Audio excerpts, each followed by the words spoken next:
Já jsem ti to krásně vysvětlil, Světlo. Já tobě taky, rozumíš? Svobodná vůle tím pádem neexistuje, když ty říkáš, že je autorita, která chce nějaký jednání.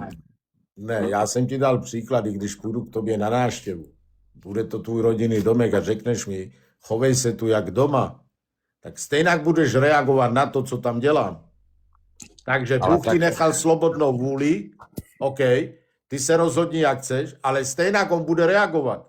Jasně, ale ty vytrhneš z kontextu chovej se jak doma. Většinou, když tu to se řekne, tak chceš, aby ten člověk byl uvolněný, aby se nestyděl si říct o pití, když má žízeň třeba. A podobně, aby někomu, já nevím, hejbal s nábytkem, ne? No ale ne, já ti dávám příklad, který se můžu...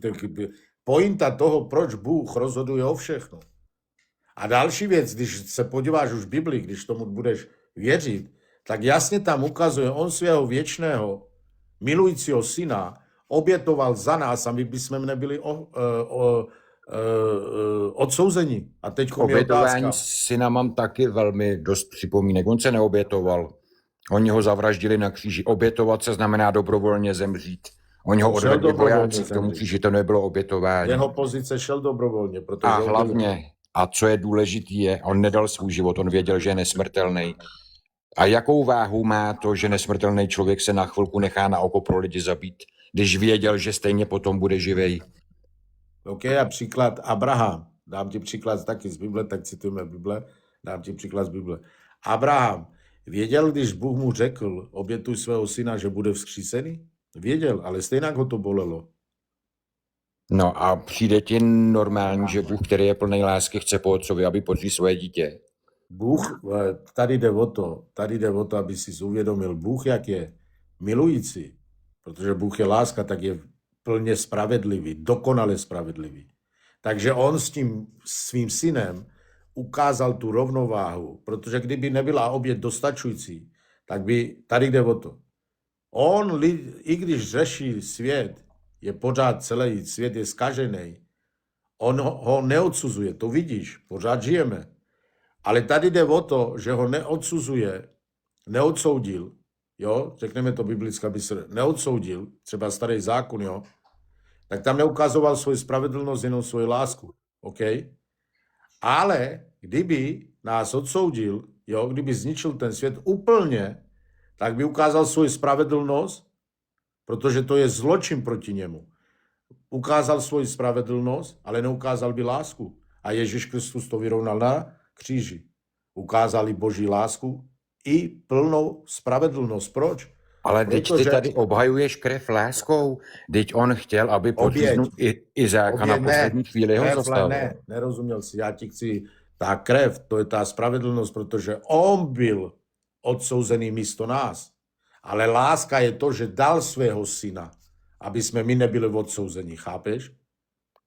Ale teď to je přece strašný, to je úplně fanatický názor, teď je to Bůh, on mohl vymítit veškerý zlo naprosto jinak, nemusel umřít jediný člověk, teď má neomezenou moc, on nemusel vystavovat svýho syna na kříži, který v podstatě byl jeho, jako, že byl taky Bůh, že jo? To je pravda, ale když on je 100% plně morality, on je zdroj morality, tak nechce ukazovat svou spravedlnost. A proč teda potom, když si to jako rozmyslel s Izákem, tak chtěl, aby podříznul aspoň beránka? Proč prostě chtěl vidět krev?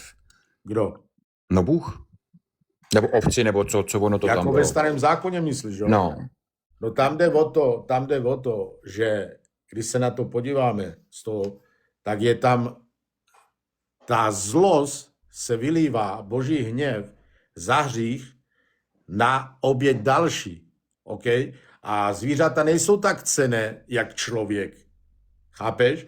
Tak vždycky Bůh požadoval ten hněv, který má být za ten hřích na člověka, tak požadoval za to oběť, aby vylil svůj hněv na to zvíře. A přijde ti, že nějaká ta vyšší moc, která je plná lásky, potřebuje, aby umírali zvířata kvůli němu? Jako jak k tomu ta ovce nebo ten beránek došel? No dobře, proč vidíš? Ale teďkom jak to, že ty jíš maso zvířat? Já ho jem, protože mě jako vytvořila příroda jako všežravce. Já to potřebuji pro svý přežití. No vidíš, tak když tam jde o to, že ty můžeš sníst, aby si přežil, Proč nemůže svoji spravedlnost vylít radši na zvíře, Ale než to na není člověka? spravedlnost, to je důkaz nějakého odevzdání. To nemá ze spravedlností nic společného. Má. Já jim Má, maso protože ne pro tady jde o zábavu. to, hřích je mzdou smrti. OK? A teďkom, aby ten člověk nebyl odsouzený, tak vylí ten hněv, aby nebyl na něho kvůli tomu, že hřích je mzdou smrti. OK? To znamená, že Bůh vylil svůj hněv, tu smrt na to obětního beránka příklad. A to dává smysl. Dává ti smysl to, že někdo potřeboval... Počkej, nech minut. To dává smysl, víš proč? Protože když se na to podíváš, tak než aby zabil člověka, zase ukazuje tu lásku i spravedlnost, než aby zabil člověka kvůli tomu hříchu, tak radši zabil zvíře. Ale teďko je otázka. Bylo dostačující tohle všechno, to je pointa všeho, jo? Proto ti to vysvětlil dál. Bylo dostačující oběť za hřích ty zvířata? Ne. Protože ta spravedlnost nebyla ukázána dokonala tím, že nechali se jenom obětovat zvířata. Tak proto on musel syn Bůh se narodit jako člověk, aby byla dostačující oběť za všechny hříchy. Ale chápeš, že ten Bůh si dělá ty pravidla sám na písečku, který si sám vytvořil, takže cokoliv udělá, si může sám obhájit. Tak zase jsme tam, světlonoši. On je svrchovaným pánem, on je zdrojem morality a on je ten, který všechno určuje. Takže Všechno patří jemu. Ale teď on si nastavil pravidla, že jak říkáš ty, že to musí být prolitý krví. A pak říkáš, že je plný lásky. Prosím? No, to je jedno. Tak se tě zeptám jinak. Bůh vidí do každého srdce, že jo? Do všech srdcí. 100%. Tak proč teda potřeboval na důkaz toho, jestli Abraham v něj věří, aby podříl svého syna, když to viděl v jeho srdci? Protože on tam ukazuje předobraz. Ale tam ukazuje předobraz, teď je to potom šílený, ne? Není to, tam píše Bible, proč? Protože tam ukazuje předobraz, on aby viděl, jak mu důvěřuje a zároveň tu viděl jeho víru a říká jako, počkej, ty nemůžeš obětovat svého syna. Já obětuju svého syna za všechny lidi, které tu žijou. To je jenom předobraz toho, on jenom chtěl vyzkoušet jeho víru. Ale proč by zkoušel jeho víru? Tak je pokušitel. Tak je v tom případě, když zkoušel jeho víru, je pokušitelem. Věděl do jeho srdce, že skutečně v něj věří, ale zkoušel ho, jestli to tak je. Ale jak myslíš pokušitelem, nechápu? No, pokušitel zkouší, čeho jsi schopnej, pro co uděláš. Co je na tom špatného? Na tom není nic špatného, že Bůh je pokušitel. Ne, i pro mě je dobrý, když mě nechá Bůh ve zkouškách. On není pokušitel, on mě nechá ve zkouškách, OK? I když že jak mu důvěřuju, to je pro mě dobré. Ty se díváš jenom na Boha, ale to, co Bůh zamýšlí pro nás, tak ty už to nevidíš. Tím, že my jsme v životě pokušené a projdeme zkouškama, tím ukazujeme svoji vytrvalost v té víře. To není nic špatného. Ale teď on vidí do těch srdcí, proč dává zkoušky, když vidí do srdcí? No však, ale my nevidíme do svého srdce, my si to musíme. Tam se říká, zkoumejte se, jestli jste ve víře. A tím pádem, když procházíme zkouškama a vytrváváme, tak my vidíme, že máme tu víru, chápeš? Ne, zkoušejte se, jestli jste ve víře, znamená, že máš zkusit prolomit smyslnost svojí víry, ne, že se máš nechat trápit. Ne, já jsem tohle neřekl. Zkoumejte se, jestli jste ve víře. Jako to znamená, že my se máme ověřovat. Ale jak se můžeme my ověřovat, když nevíme naše srdce? Ale když vidíme, že čím projdeme si, OK, a my to přemůžeme, to znamená, že máme tu víru, víme a jsme si přesvědčeni. No. To je akt toho křesťanství, jak máme sloužit Bohu. To není nad tím nic špatného. Proč to tak vidíš tragicky? Já to nevidím tragicky, jako pro mě Bůh prostě není dobrý, když dokázal v Sodomě a Gomoře upalovat i malí děti a miminka. Jak víš, že to bylo špatné? Zase jsme u toho. Ale tak protože když hoří prostě měsíční miminko, já na tom nevidím nic dobrýho, sorry. Jak víš, že to není, počkej, jak víš, že to není dobré? Jaký standard ty používáš? Vážně se mi teď jako dospělý chlap zeptal, jak vím, že není dobrý, když hoří malý miminko. Já se ptám, jaký standard používáš. Já používám standard toho, že to malinký miminko ještě nemohlo stihnout být tak hříšný, aby bylo upáleno. On je spasený, protože nemá vědomí, aby Do uvěděl. prdele, jak to víš, že je spasený? Protože Bible to ukazuje. Ale Bible tam nic takového neříká. V Bibli nikde není návod na spasení. Tam je jenom předpoklad spasení, ne Tam návod. je návod. Ty mi chceš říct, že v Bibli je návod, když udělám třeba tu těch 15 kroků, budu spasený, jo? To jsem neřekl. Tak To je už tam návod. předpokládá, ty vždycky předpokládáš. To je ten problém. Vážně se mi tady na veřejnosti dospělý člověk zeptal, jak vím, že je špatný, když hoří miminko. No jak víš to? Já Jaký to vím, standard protože jsem používáš? člověk, pane bože, mám srdce. Odkud to máš? Já nevím tak, jestli ve vaší víře je OK, že tam upalujete malí děti a jako obhajujete to tím, že třeba potom je spasen. Tak jste potom zvrhlíci všichni. Počkej. Odkud ty máš, když mi odpovíš na tohle, tak potom budu mít úplně jiné zmyšlení. Odkud ty máš, aby si posoudil, že Bůh, že tam vyvraždil celou Sodomu Komoru, odkud ty máš, že je to špatné? Odkud? Tak mi to musíš vysvětlit. To nestačí říct, já jsem řekl takto, já jsem člověk a vím, co je dobré a vím, co je Ty špatné. nemáš nějaký Chápeš? lidský a sociální sítění, jakože u tebe je teda v pohodě to, že prostě třeba miminko, který je 2 dny starý, je upálen, protože nevíš, že to je jako špatný, že potom bude spasen. Ne, tady jde o to, tady jde o to, že tady tohle fyzická smrt u Boha nic neznamená. Není to konec. To není konec, to je jenom začátek tvé etapy. A tam třeba, když děti byly, i samozřejmě, které tam byly s těma rodinama, OK, sice nepíše, jaké děti, Ale nebo tak, ale tak logicky. jinak Počkej, Londoši, nenechal jsi představ mě si, že máš malý dítě, který je 2 dny starý a někdo ti ho upálí. Budeš u toho tvrdit, že nevíš, jestli je to dobrý nebo špatný a že vlastně si rád, že bude spasen, že už je někde na cestě někam dál, že je u Boha někde.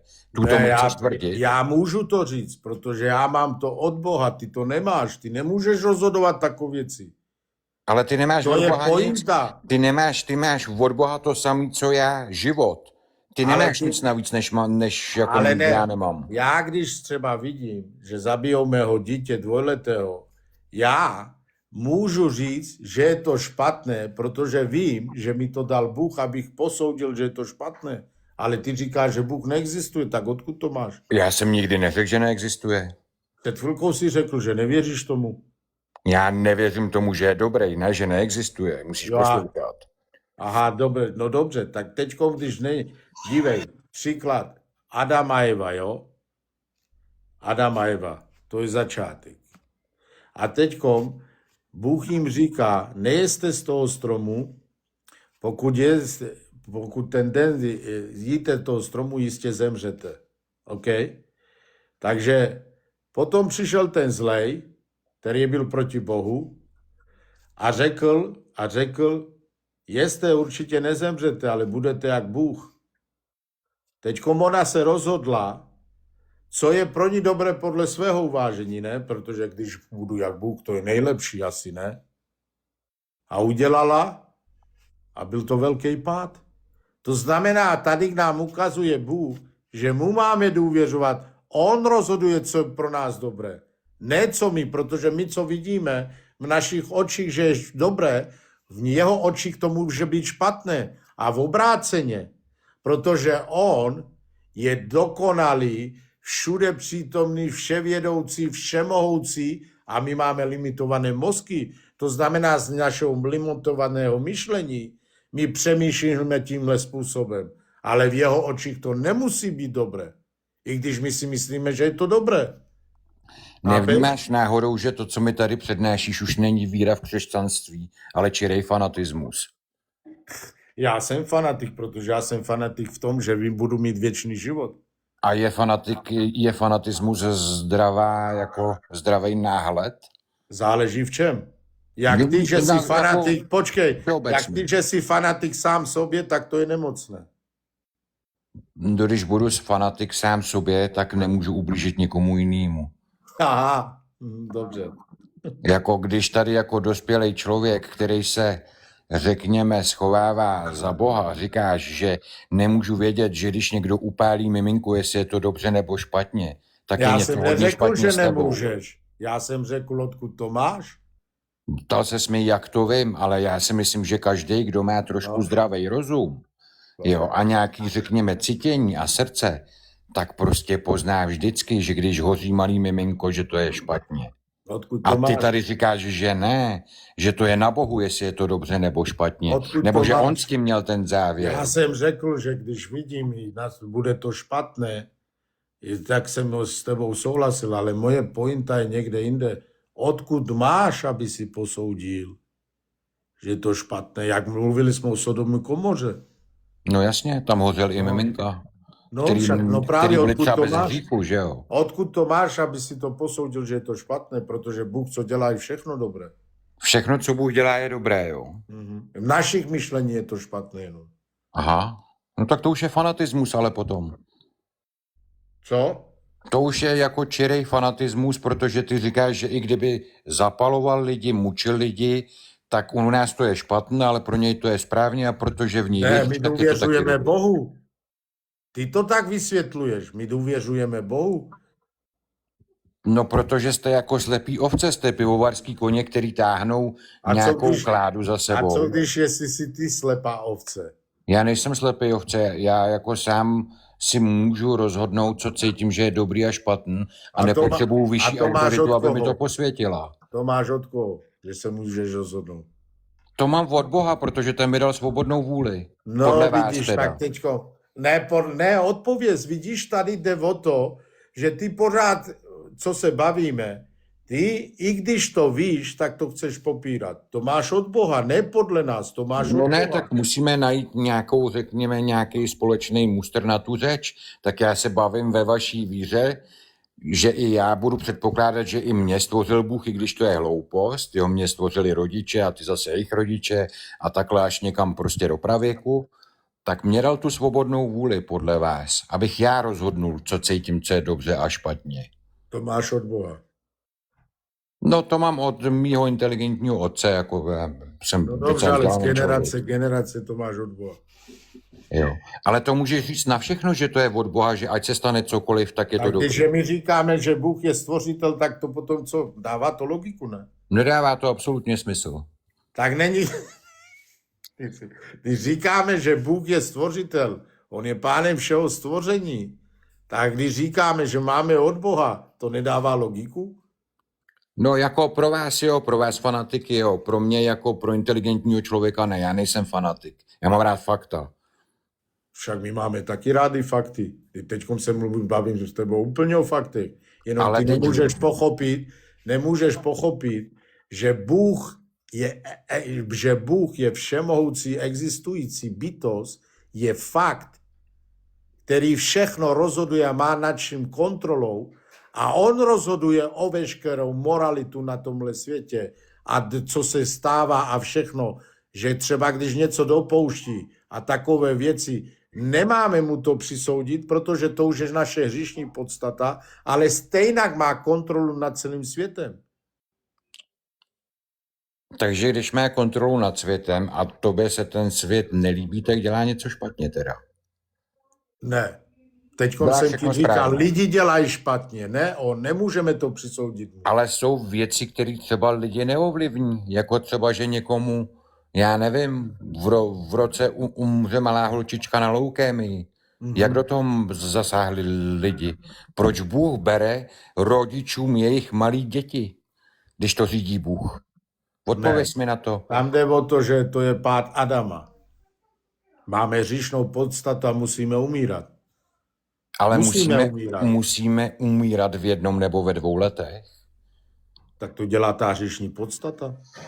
Takže to... My máme zkažené zdraví. Všechno postihlo ten hřích.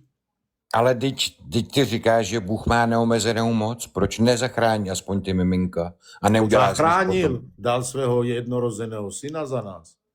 Dal dostačující oběť za nás, aby ty miminka všechny byly zachráněny. Oni tady žijeme, průměrný člověk má žít 70 až 80 roku. No dneska už je to asi zkrácené, to jsou starší statistiky, to určitě víš.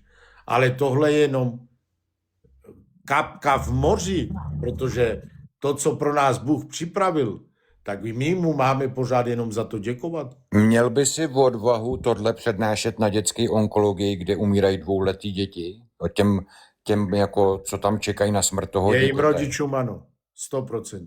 A myslíš si, že by tě nevzali holí nebo by tě nevyhodili z okna jako fanatika? Dívej, prosím tě, já jsem měl manželku v 4. stádiu rakovinu prsu, mám manželku, která měla 4. stádiu rakovinu prsu. A víš, co se modlila? Bože, když mám umřít, tak udělej to tak, abych netrpěla. A žije dodnes, sláva Pánu, omilostil se na ní. Vidíš, to je ta víra, protože my víme, že i když tu zemřeme, my víme, ke komu jdeme. Ale ty nevíš. Ty nemáš, když se člověk na tebe podívá, tak ty máš jenom blouznění po světě. Protože co je tvoje prioritou doopravdy? Budeš tou, jak se říká, budeš velmi vášnivě hledat třeba z bohatství. Budeš vášnivě hledat svoje choutky, ale stejně všechno skončí. Ale my vášnivě hledáme Boha a sloužíme Bohu, protože my víme, že budeme věčně s ním. A co se s náma stane, to je jedno prostě. My budeme s ním, my jsme tu jenom zapůjčení. A jak je možné, že hledáte Boha, když je všeobecně známo, že je v každém srdci? Hledejte ho v sobě, ne v knihách, ne v nebi. Zase ta slobodná vůle. Jo, proč ho hledáš někde jinde, když ho máš v srdci? Zase ta slobodná vůle. Jo, ale ty si prostě tady, s tím, co tady děláš, si myslíš, že si kupuješ nějakou vstupenku do nebe, někam do věčnosti, do spasení. Já mám vstupenku. Ale teď přece to, co teď říkáš, je proti tvé víře i proti Bohu. Ty nemůžeš mluvit za Boha, ty ještě nejsi spasený. Bůh spasí toho, koho chce. Ale já věřím tomu. Můžeš tomu věřit? Ano, to uznávám, ale nemůžeš říkat, že to tak bude. Bude to tak, jak chce Bůh, ne jak chceš ty. Já ne. Bůh rozhoduje, to máš pravdu. No jasně. Takže kdyby jsi se tady třeba zbláznil, tak on tě nespasí, protože nechce. Protože ty, kdyby si tady udělal cokoliv pro spasení, tak on tě spasit nemusí. On není povinný tě spasit, když něco splníš. To je pravda, ale já věřím tomu. No, ale tady to vidíš. No jasně, tak je potom zbytečný přece tady všem okolo říkat, že nemají pravdu, protože nemají stejnou víru, protože to neberou stejně jako ty. Když vlastně jako za to nic není. Podle mě by tuto ani Bůh nechtěl. Počkat. Ty systematicky chceš přetočit tu tému. Tady jasně jsem ti řekl, Bůh je svrchovaný, on spasí lidi, ale my věříme, že Bible je pevná, 100% pravdivá. A když nám tam Bible něco říká, my to přijímáme s vírou, protože jsem ti to vysvětlil, s vírou, a to znamená, že když nám Bůh říká ve svém slově, zvěste to dál o mně, aby poznali i oni tu pravdu, tak my to musíme dělat. Vy to nemusíte dělat. Musíme. Jak to, že musíte? Tak tím dokazuju, že patřím jemu. Ne, vůbec. Ne. Tím, co říkáš, nic nedokazuješ. Tím, co děláš, dokazuješ. No však ano, tím, co dokazuju, no. Jo, když tady budeš sedět a mluvit tímhle dokazuju, protože hodně lidí, sláva Pánu, se obratilo Pánu. Ale proč? Proč to chcete? Proč tvoje poslání je to? Ty slepě věříš tomu, že čím víc lidí přesvědčíš, že křesťanství je super, Bůh je dobrý, že tím spíš se ti splní to, čemu věříš, že budeš spasený. Takhle jsem to pochopil. Tam jde o to, že vůle Boha je, aby co nejvíce lidí bylo spasení. A když já jsem jeho služebník, protože už mám s ním slovu, když jsem ho vyznal za svého Pána a Spasitela a činil jsem pokání za svoje hříchy a věřím mu a pevně mu důvěřu, tak mám taky mu sloužit, to mě učí Bible. Ale v Bibli jsou myšlenky, které jsou 2000 let starý. V té době ty lidi měli průměrný IQ třeba 75. Ale pořád Chápeš? je to stejná víra, pořád to je stejné vysvětlení. Evangelium, ta dobrá zpráva, je pořád stejný. Ale nemůžeš v roce 2026 přemýšlet jako člověk v roce 250. Nebo můžeš, ale budeš to mít o to těžší. To je jedno prostě, tam jde o to, že Bůh je neměnný. Lidi se mění, ale Bůh je neměnný. Pořád ho máme přijmout s Ale tím, tak, jak ti to popisuje postavením. Bibli, tak ti to popisují lidi, kteří měli IQ ty lepší 80. Psát, To jsou lidi, ale stejnak, já vím, co chceš vysvětlit, ale tady jde o to, že stejnak není to tak těžké, aby člověk pochopil, anebo aby přijmul Boha jako svého pána spasitele, protože to není složité. tak Chápeš? jinak se tě zeptám, kdo napsal Bibli? Byli to lidé nebo Bůh? Skrze Ducha Svatého, proroci. Ne skrze ducha. Kdo vzal to husí brko tenkrát, nebo čím se to psalo?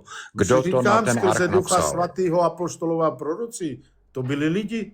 Takže, Ale skrze jasně. nadpřirozenou moci Boží. Ale to už tam, jako to už neprokážeš, rozumíš? To Jak to nedokážeš to, neprokážu? že oni byli Já někde... ti to prokážu.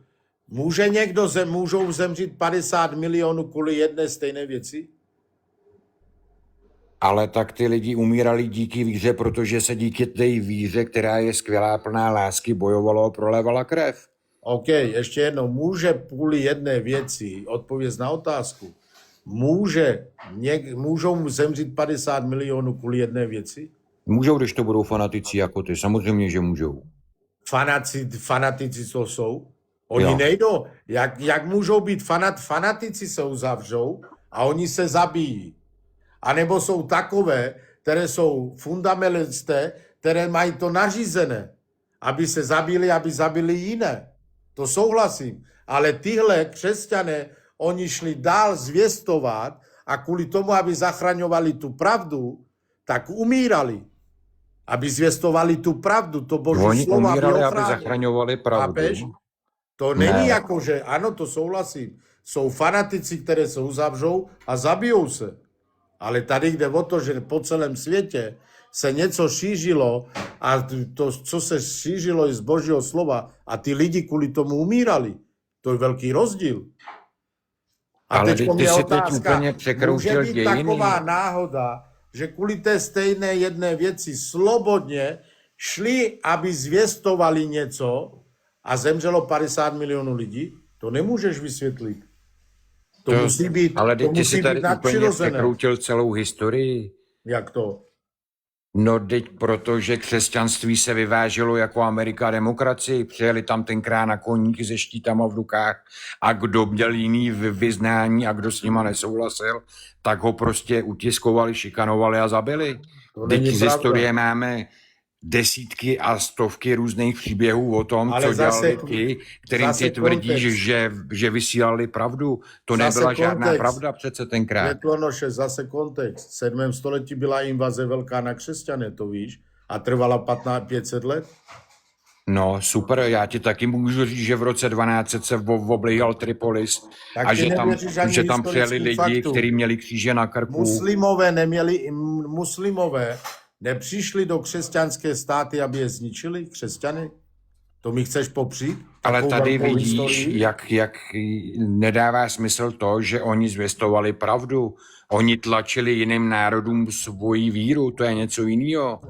To znamená, muslimové, dobře, tak vezmeme tvůj úhel, to znamená, muslimové přišli, aby křesťané zničili kvůli tomu, protože vnucovali svoji pravdu.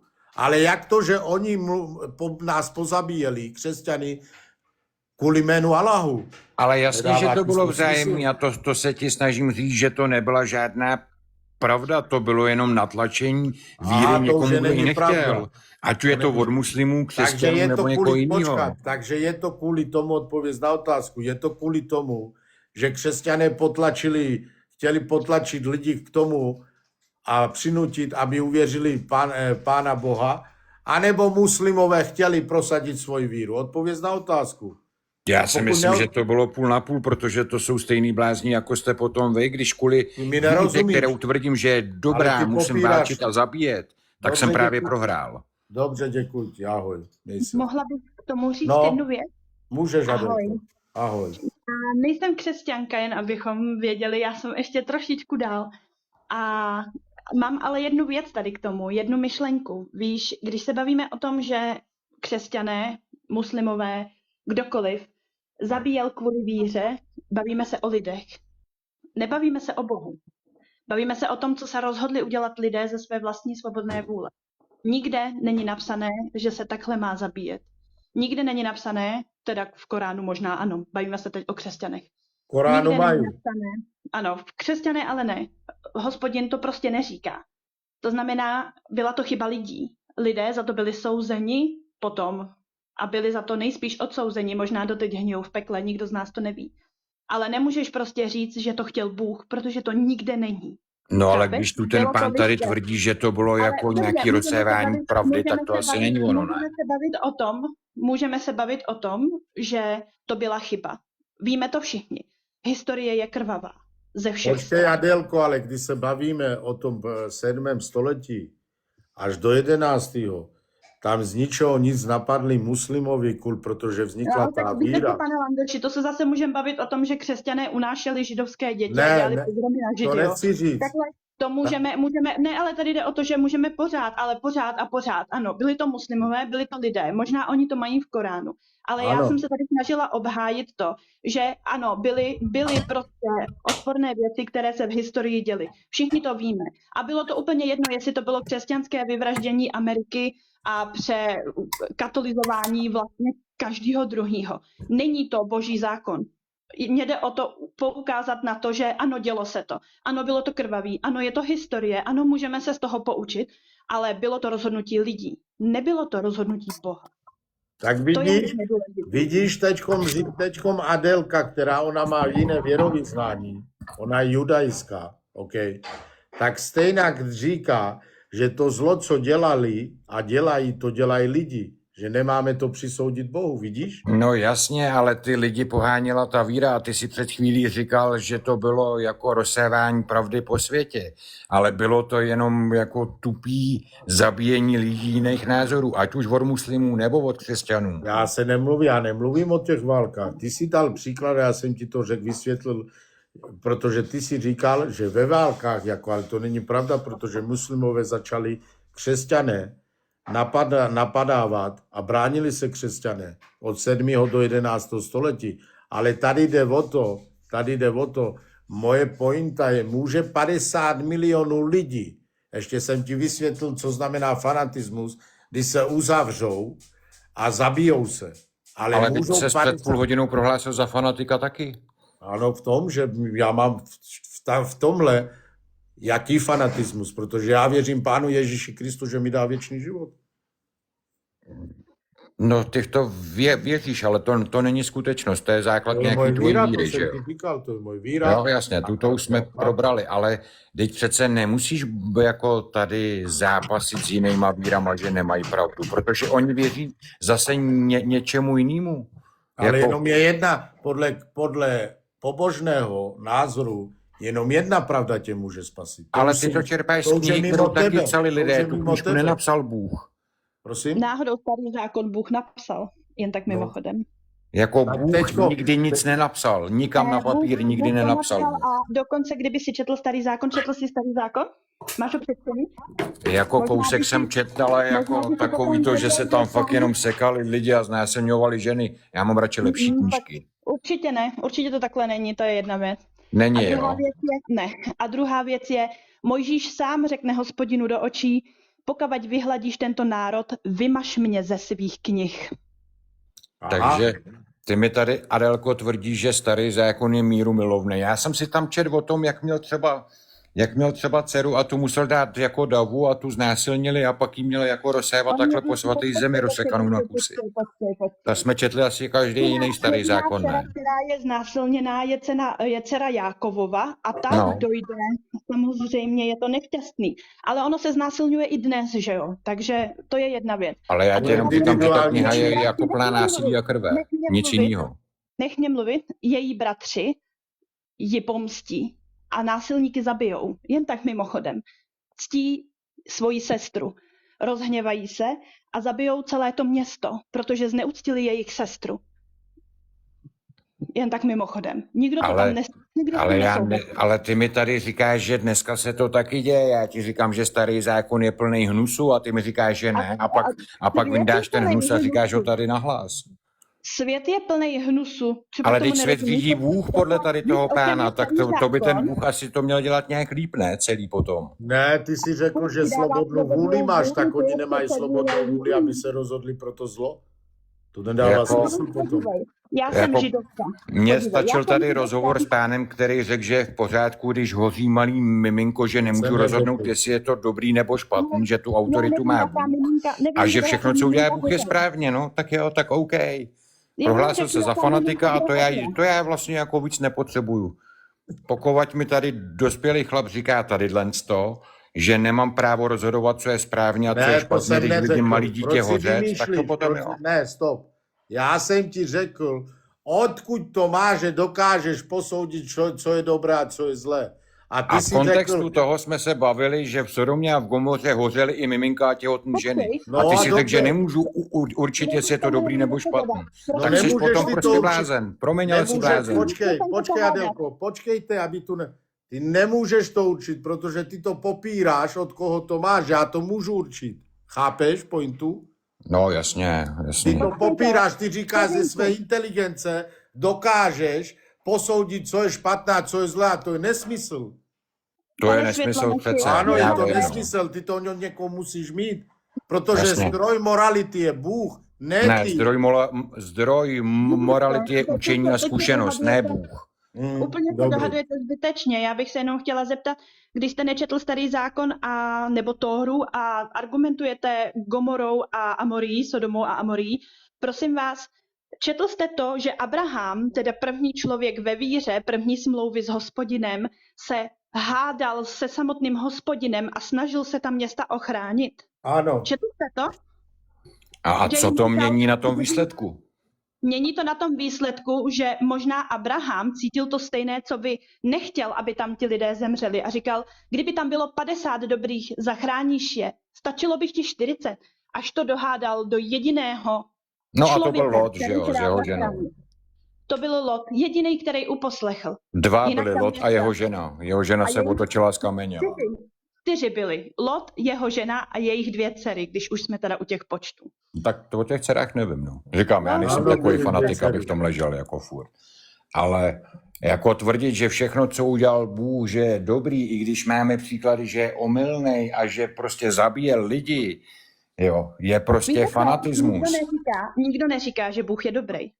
Říká se a ví se o Bohu, že je spravedlivý. A to je rozdíl. Lidé hřešili a šli proti božímu zákonu. On jim dal šanci se ochránit, oni ji nevyužili. A prostě zemřeli. Tečka. To je spravedlnost. Sáhnete do ohně, spálíte se. Je na vás oheň hodnej? No ne, není, je spravedlivý. Krátka, prostě když ho neposlechli, tak je potrestal. Ano, takhle to funguje. Takže Bůh je takový, jako ten potřebuje, aby ty lidi klečeli, báli se a poslouchali ho na slovo. Lidé, kteří mají smlouvu, a to je rozdíl. Ano, ty můžeš si dělat, co chceš. A potrestáme potom ten...